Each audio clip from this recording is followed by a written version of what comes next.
Hey guys, Dr. Goodin here to talk about energy systems. We'll introduce each of the three major energy systems and then talk about how this pertains to training.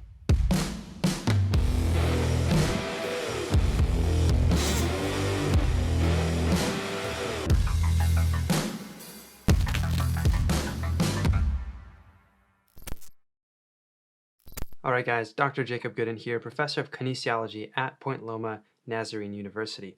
In today's video, we are going to be talking about energy systems, and what we'll do is lay a groundwork for your understanding of the energy systems so that as a coach, trainer, sport coach, sport scientist, you have a good handle on how to implement certain methods and modes of training in order to elicit responses from each of these specific energy systems. All right, let's dive right in. So this comes from chapter 3 of the Essentials of Strength Training and Conditioning, put out by the NSCA, this chapter by Drs. Hara and Kramer. Now first, some key terms before we get going. Bioenergetics. This refers to the flow of energy in a biological system. This is the conversion of macronutrients, aka food, into biologically usable forms of energy, aka ATP. Now, catabolism and anabolism.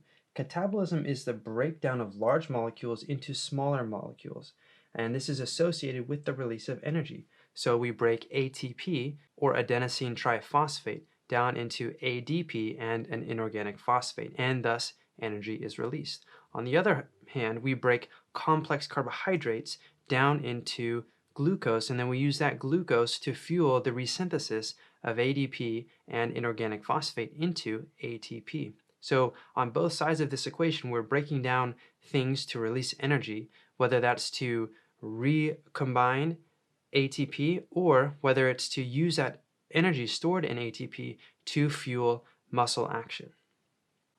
Anabolism is the synthesis of larger molecules from smaller molecules, and this uses energy from those catabolic reactions. So anytime we have catabolism, the energy stored within that large molecule that's now broken into smaller parts will be used in some way, shape, or form by the body to drive anabolism, or that energy will be lost as heat. Now, building upon this, we have what are called exergonic and endergonic reactions. An exergonic reaction is any energy-releasing reaction. So, ATP being broken down into ADP and inorganic phosphate, that is an exergonic reaction because it releases energy. On the other hand, endergonic reactions require energy. So when we go through the process of recombining inorganic phosphate and ADP into ATP, we are driving an endergonic process. It's a process that involves the usage of energy. Metabolism is the total of all catabolic and anabolic reactions in a biological system. Adenosine triphosphate, which I've already mentioned before, or ATP, this is essentially the energy currency of the body. It allows the transfer of energy from exergonic to endergonic reactions. It's an energy currency. Now here is the chemical structure of an ATP molecule. So first in A, we have the entire ATP molecule, which is composed of an adenine and a ribose compound, adenine and ribose, a triphosphate group, which is here, and we have the locations of high energy chemical bonds, which are located here and here. Okay, so those two high energy bonds can be broken down to release energy, as we see in B.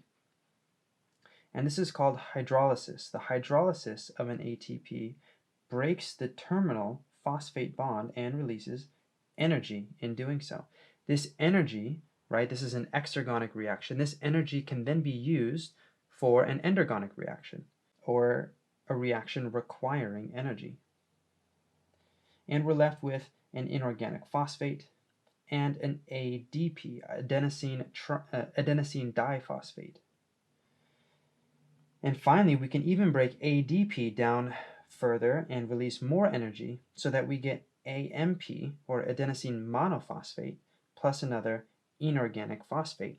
And this is important to know the constituents of ATP as it's broken down, because we'll see that some of these byproducts, ADP, ATP, inorganic phosphate, these are all drivers of certain metabolic pathways, which we'll see here in a minute. Now, I mentioned we have 3 energy systems, and it's not like we are using one energy system, then we shut it off, and we start using another one, and then we shut it off. They're actually always ebbing and flowing depending upon the intensity of movement and the duration of movement, okay, or the intensity of exercise and the duration of exercise. So the 3 energy systems are the Phosphagen System, which is here in the blue. We can see is the fastest of the energy systems. Here's the time in seconds going this way. So really from 0 to about 15 seconds is this phosphagen system, where it really peaks right around maybe 9 or 10 seconds. And so for very, very high intensity exercise, the phosphagen system will be the supplier of ATP. For glycolysis, this is the intermediate system. So we see here in the red, glycolysis is peaking right around maybe 45 seconds, but it holds on there for a while. Other literature shows glycolysis to last even longer, maybe up to 2 minutes. And then finally we have the oxidative system, which really starts to kick in after the 2-minute mark, here in the green.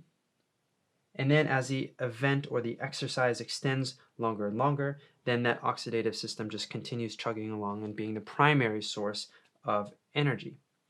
So you can see that each of these energy systems overlaps. None is completely active while the others are completely dormant, and they're always ebbing and flowing. If you were to stand up right now out of your chair, your creatine-phosphate system or your phosphagen system would kick in to high gear, even though you're just standing up and maybe starting to walk somewhere. The body is always regulating the amount of ATP available to the muscle, and it does its best to make it available as fast as possible with as little byproduct or metabolic waste as possible. Now, we're going to go through each of these energy systems one at a time, starting with the fastest, the phosphagen system. So the phosphagen system provides ATP primarily for short-term, high-intensity exercise, like resistance training or sprinting, and it is active at the start of all exercise regardless of intensity. So if you toe the line in a marathon, when the gun goes off, creatine phosphate is going to shoot up and become very active, supplying you with ATP for that first 10 or 15 seconds before other slower but greater yielding energy pathways kick in, like glycolysis and the Krebs cycle and the electron transport chain. Now we use creatine kinase within the cell to catalyze the synthesis of ATP from creatine phosphate and adenosine diphosphate. So you might recognize in that catalyst the word creatine, right? And a lot of people are familiar with creatine as a supplement. Creatine kinase is what the muscle cell actually uses to reform ATP. So if you can pack more creatine into the muscle cell, well, then you have a more robust phosphagen system at your disposal. This is one of the reasons for the effectiveness of creatine supplementation on strength and power performance. If you are supplementing with creatine, not only does it provide a small boost for hypertrophy signaling, regardless of whether you're weight training or not, but it also allows the cell to have a more robust phosphagen system replenishing ATP. So for those events lasting 10 to 15 seconds, you can be more explosive, more powerful, because you are jam-packing the cell full of exactly what it needs to replenish ATP quickly. Now, the ATP stores of the body are not enough for exercise, because we need to reserve some for basic cellular function. We have to remember that ATP is not just for running a race or for exercising, going on a run, lifting weights. We do other more important things with ATP, like brain function, nervous system function, all of the basic functions of our body to keep it alive. ATP is used for those things. And if we were to use up all of it in exercise, well, we would die, right? So the body has to reserve some of it. Now the phosphagen system, as I said, it uses creatine kinase to replenish ATP and maintain the concentration of it so that we don't die. It does this very, very rapidly. Now, the main control of the phosphagen system is due to what we call the law of mass action. This law, if you're familiar with chemistry, this law states that the concentrations of the reactants or products in solution will drive the direction of the reactions. So if there's more products, then the reaction is going to drive towards the reactants. If there are more reactants in the cell, then that reaction will drive more towards the products, right? And so there's always this sort of balance. So here in this picture, we see that in a relaxed muscle, ATP will be used to turn creatine into creatine-phosphate to sort of store it for when you need to contract. And in the contracting muscle, creatine-phosphate will be used to recombine with ADP and form another ATP. And that ATP can then be used for muscle contraction. So if you're resting, then your phosphagen system is allowed to then replenish, you create more creatine phosphate, and you store it up for when you need to call upon it. When you stand up out of your chair or you suddenly have to sprint away from a lion, now you can use those stores to quickly replenish ATP. And until you rest, those stores of creatine phosphate and of ATP will not be fully replenished. Okay, so that was the phosphagen system. It's the fastest system. We use it from about 0 to 15 seconds, maybe about 10 seconds. And the next fastest energy system is fast glycolysis, followed by slow glycolysis.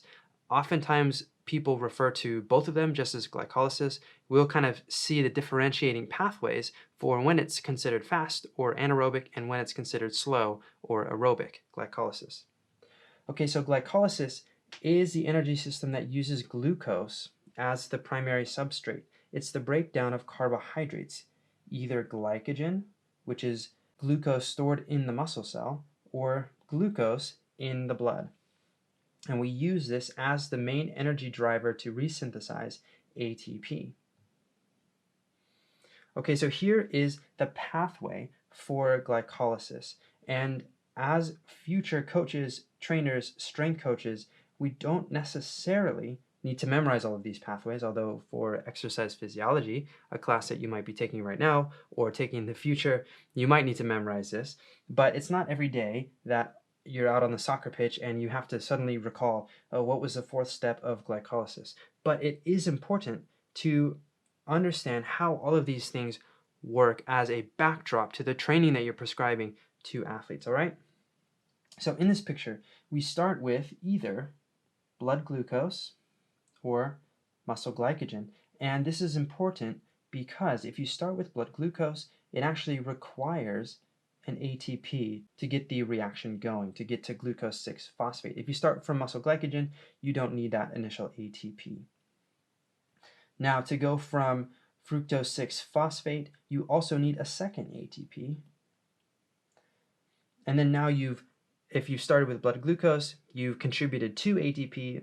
If you've started from muscle glycogen, you've contributed just 1, and then you can start generating new ATP from this glucose molecule. Now you see that this reaction is double-sided. That's because one molecule of blood glucose or muscle glycogen will then result in the production simultaneously of 2 pairs of ATP. Okay, here's the first pair, and here's the second pair. And then you will get either 2 pyruvate molecules or 2 lactate molecules at the end. And that depends, the fate of pyruvate, which we'll see in future slides, depends on the intensity of exercise or on how quickly you are needing to generate these ATP molecules. So as I mentioned, the end result of glycolysis is pyruvate. And pyruvate can go one of 2 directions. First, if the exercise intensity is high enough, pyruvate can be converted to lactate.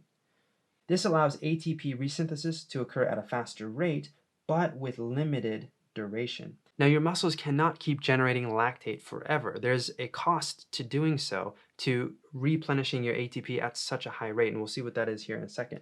This process is called anaerobic or fast glycolysis. So remember, I mentioned there's 2 types of glycolysis, and this is the first type, anaerobic or fast glycolysis.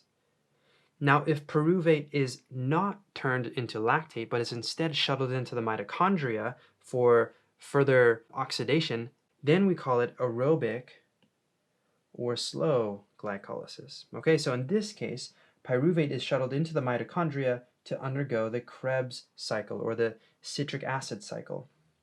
This rate of ATP resynthesis is slower, but it can occur for a longer duration if the exercise intensity is low enough. So as long as your ATP demand is not through the roof and it's nice and steady at a pace that you can hold for a while, then pyruvate will be shuttled more likely to the Krebs cycle in the mitochondria, where you can generate many, many more ATP than during fast or anaerobic glycolysis.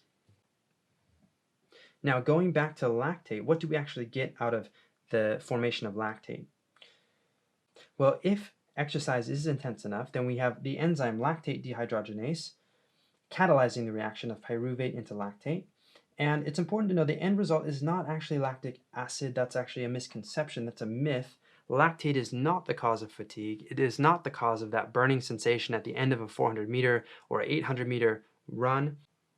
We start with a glucose, 2 inorganic phosphates, and 2 ADPs, and we end with 2 lactate molecules, 2 ATPs, and some water. Now, I mentioned the Cori cycle, and this is what happens to lactate as your body starts clearing it and then using it for fuel. It's actually transported in the blood to the liver, where the liver converts it into glucose and then sends it back out into the bloodstream, back to the working muscle. So this process is called the Cori cycle. And this is how our body clears lactate.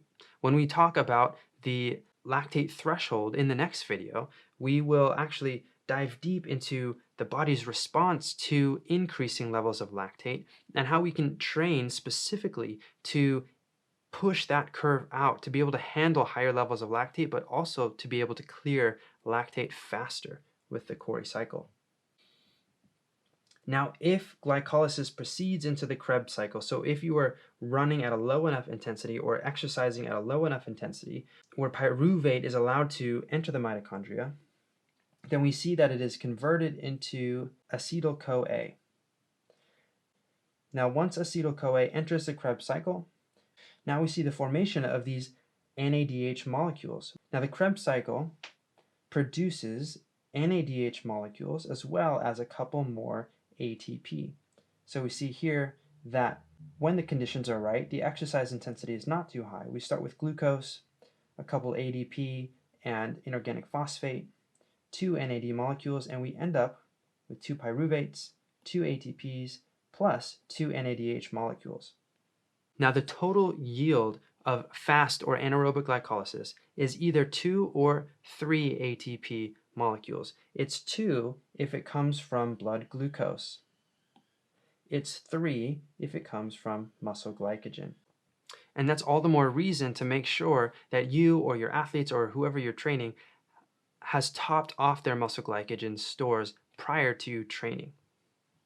Now, what drives glycolysis? How does it actually activate? Well, it's stimulated by high concentrations of ADP and inorganic phosphate, as well as by ammonia, or maybe a decrease in the pH or AMP. So the byproducts of using the alactic anaerobic system, or the anaerobic system that is reliant on just ATP and phosphagen, those byproducts actually drive the fast glycolytic system. So as you start to fatigue that creatine-phosphagen system and use it all up and use up the ATP, then those byproducts tell your body to then turn on the fast glycolysis system. However, it can be inhibited by markedly lower pH. So if you drive your pH way down because you're generating lactate, which contributes hydrogen ions into the blood or into the muscle cell, and you're driving the blood pH way down, or you have way lower ATP or creatine phosphate or citrate or etc., the body is not going to be able to continue exercising at that high of a rate that you can sustain with fast glycolysis. So it will shut down your ability to keep running that system, right? If you're getting into a state of muscular acidosis, the body will not allow you to continue exercising. And it's also affected by these rate-limiting enzymes, hexokinase, phosphofructokinase, and pyruvate kinase. So these are enzymes that limit the rate at which these reactions can occur.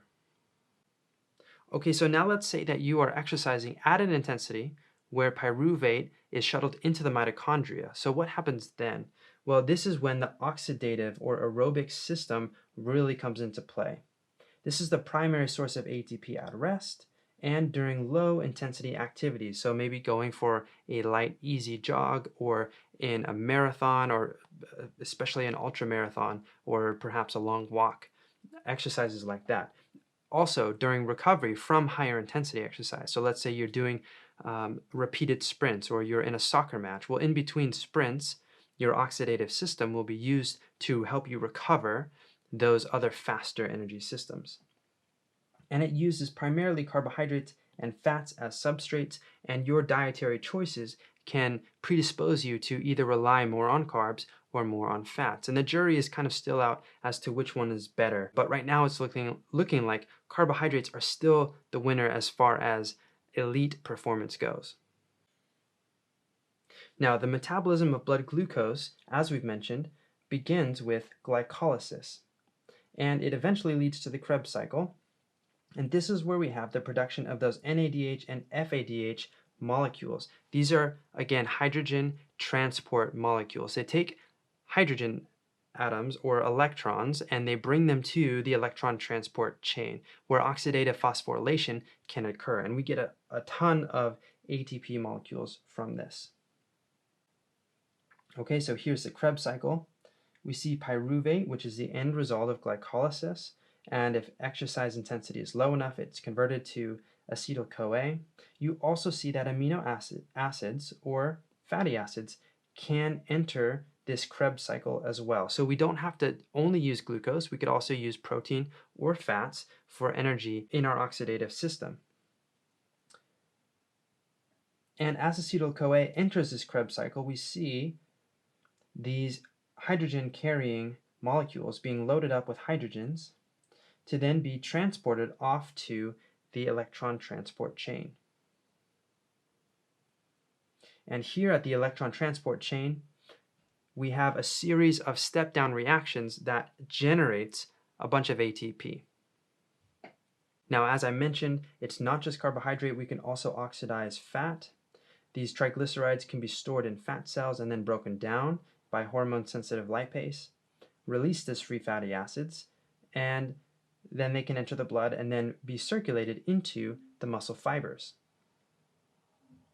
They can also come from intramuscular stores, especially in your type 1 muscles, in your slower twitch muscles that rely more on oxidative metabolism for their energy. There will be greater intramuscular stores of fat. Now, protein is usually not a significant source of energy for most activities, and this is because we use protein for a host of other things, namely cell structure and function and cellular machinery and the actin and myosin in our muscles. But in periods of starvation or extreme duration activity, it can be broken down into amino acids and then converted to glucose, pyruvate, or various Krebs cycle intermediates to produce ATP. But this is usually not a great thing. We typically don't want to be breaking down protein. Now, as far as the control of the oxidative system, we have isocitrate dehydrogenase, which can be stimulated by ADP and inhibited by ATP. So again, when ATP is being broken down into ADP and the cell senses that, then we get a stimulation of isocitrate dehydrogenase, which kicks into the Krebs cycle. And the rate of the Krebs cycle is reduced if these oxygen-carrying compounds are not available in sufficient quantities. And again, the electron transport chain is inhibited by ATP, but stimulated by ADP. So we see that when ATP has been converted or broken down into ADP, it stimulates some of these energy systems and causes them to kick into gear, to recombine ADP with inorganic phosphate. Okay, so here's a big picture view of the metabolism of glycogen, protein, and triglycerides, and it shows you where in this whole process they enter the metabolism of the muscle cell. So we typically start with glycogen. We also can rely on fatty acids, and sometimes under periods of starvation or extreme duration, we can use proteins and break those down.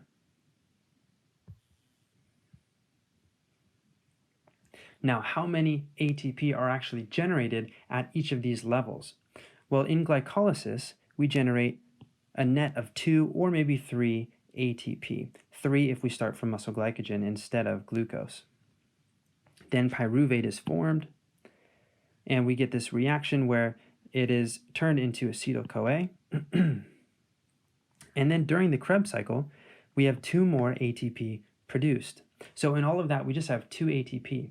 But when we get all of these hydrogen-carrying compounds and we shuttle them down to the electron transport chain, then we get another 32 ATP. Okay, so we get a total of 36 ATP in oxidative phosphorylation when we start with a glucose molecule. That's a lot of ATP for a single glucose molecule. So you can see why this lower intensity exercise is much more efficient as far as utilization of substrates than higher intensity exercise. This is also another reason why higher intensity exercise is much more economical if your goal is to burn off calories or to burn off fat or extra glucose, because you use energy at such a fast rate for a relatively small return because you need it so fast.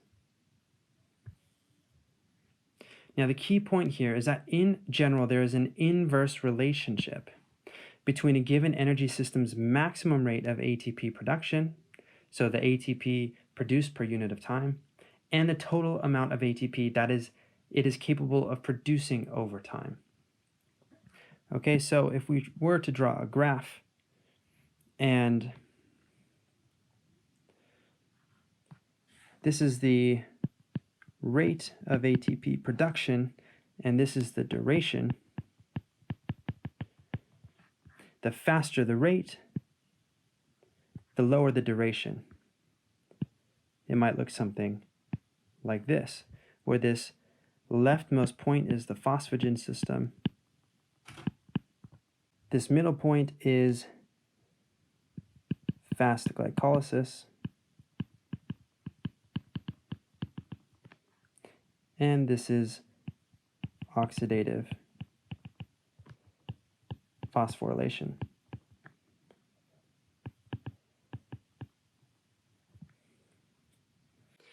Now, what does that look like in units of time?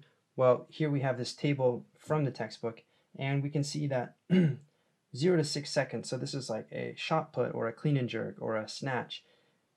The intensity is extremely high, and we are reliant completely on the phosphagen system. Now, recovery from that event will be reliant on the oxidative system, but during the actual performance, it's the phosphagen system. Between 6 and 30 seconds, we would call this very high, and this is a mixture of the phosphagen and fast glycolysis systems. Between 30 seconds to 2 minutes, so like your typical 800-meter race, this is going to be a high level of intensity, and we'll use fast glycolysis because we can produce a little bit more ATP than the phosphagen system and at a relatively faster rate than the oxidative system. As you stretch out longer than that, this is maybe for your middle distance athletes or perhaps some of your CrossFit events that are around 2 to 3 minutes. This will be a combination of fast glycolysis and oxidative systems. And then finally, everything over 3 minutes of continuous output. As far as exercise goes, this would be described as a low absolute intensity. You might be pushing as hard as you can, but if you can sustain it for 3 minutes, then the absolute intensity is relatively low. I just said absolute and relative. I don't know if that made sense. And this would be reliant upon the oxidative system. So the key point here, the extent to which each of the 3 systems contributes to ATP production depends primarily on the intensity of muscular activity and secondarily on duration. So how intense is the activity, and then how long are you trying to perform that activity for? At no time does any single energy system provide the complete supply of energy. So they're all in some sort of ebb and flow dependent upon your intensity and how long you're exercising. All right, guys, thanks for sticking with me. I know that was a long video. hitting all three of the major energy systems, at least an overview of them, what you need to know as a coach or a trainer, sports scientist who's working with athletes and prescribing training programs to them. Later in this series, we'll build off of how to construct specific conditioning programs, how to construct training programs that are metabolically specific to the athletes. But in the next video, we're actually going to talk about some components of the glycolytic system and specifically the lactate threshold. All right, guys, if you have any questions, let me know down in the comments. It was great hanging out with you. I'll see you in the next video. So if we think of the net if your metabolism, if an organism has a high metabolism,